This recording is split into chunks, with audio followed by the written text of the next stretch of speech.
வணக்கம். நான் உங்கள் முன்னிலையில் பேச எடுத்துக்கொண்ட விடயம் சுவாமி விவேகானந்தர். சுவாமி விவேகானந்தர் 1863 பிறந்தார். அவரது தந்தையாரின் பெயர் விஸ்வநாத் தத்தா, அவரது தாயாரின் பெயர் புவனேஸ்வரி தேவி. இவர் இயற்பெயர் நரேந்திரநாத் தத்தா. இவர் துறவியாக மாறிய போது தனது பெயரை சுவாமி விவேகானந்தர் என மாற்றிக்கொண்டார்.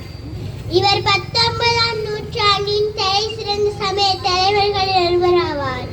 இவர் ஸ்ரீ ராமகிருஷ்ண பரமஹம்சரின் தலைமை சீடராவார். மேலும் ஸ்ரீ ராமகிருஷ்ண மடம், ஸ்ரீ ராமகிருஷ்ண மிஷன் போன்ற அமைப்புகளை நிறுவினார். இருண்டு கிடந்த இந்தியாவிற்கு ஒரு கலங்கரை விளக்காக திகழ்ந்தார். இவர் அமெரிக்காவில் சிகாகோ நகரில் ஆற்றிய உரை உலக புகழ் பெற்றது. இவரது பொன்மொழிகள்: உண்மைக்காக இதயம் திறக்கலாம், ஆனால் எதற்காக உண்மையை திறக்க கூடாது. உலகில் குறைகளை பற்றி பேசாதே, குறைகளை நோக்கி வருத்தப்படு. உன் மனதை உயர்ந்த லட்சியங்களாலும் சிந்தனைகளாலும் நிரப்பு. உன் உள்ளத்தை ஒழுங்குபடுத்தினால் இந்த உலகமே ஒழுங்காகிவிடும்.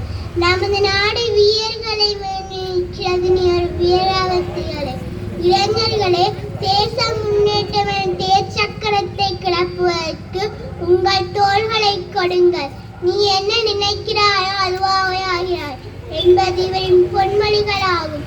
இவ்வாறு சமூகத்திற்கு பெரும் தொண்டாற்றிய சுவாமி விவேகானந்தர் 1902 ஜூலை மாதம் 4ஆம் தேதி சேர்ந்தார். இவர் மறைந்தாலும் இவர் சமய பணிகள் மூலம் இன்னும் நம்மோடே வாழ்ந்து கொண்டிருக்கிறார் என கூறி விடைபெறுகிறேன். நன்றி.